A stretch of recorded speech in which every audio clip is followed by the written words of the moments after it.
SOS Children's Villages have been in Liberia since 1977. For 16 or so years, Liberia's warring factions have ripped the country apart, completely destroying its infrastructure and institutions. Throughout all of this, SOS Children's Villages in Liberia continued to work. The first SOS Children's Village had opened in the capital Monrovia in 1981.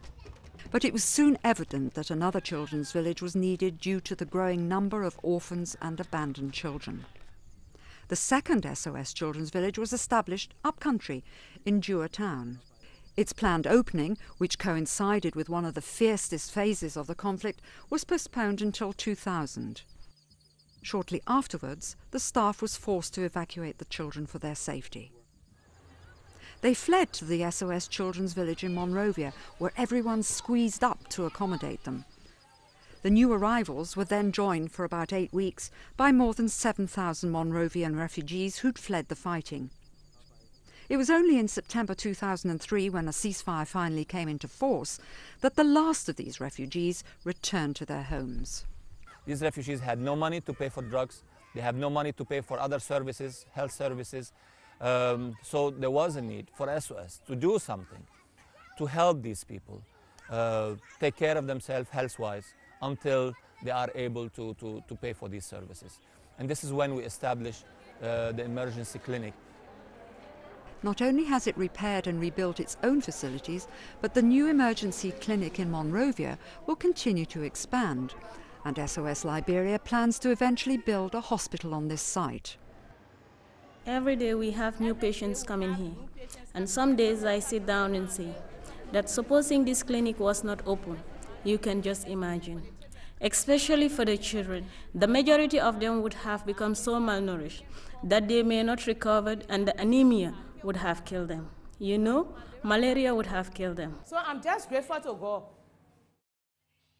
The SOS Children's Village on the outskirts of Monrovia consists of 15 family homes, including large recreational areas.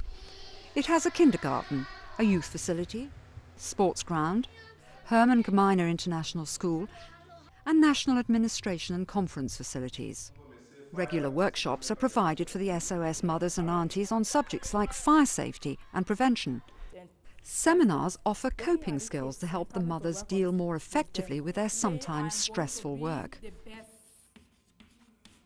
Sally Jalla is one of the many war orphans now in the care of her SOS mother in the children's village in Monrovia. Sally's story is not unusual. My mom was killed during the April 6th war. She already had a load on her head, and I was on her back. While she was running with me, the lava fell from her, but she didn't know that, and I fell down.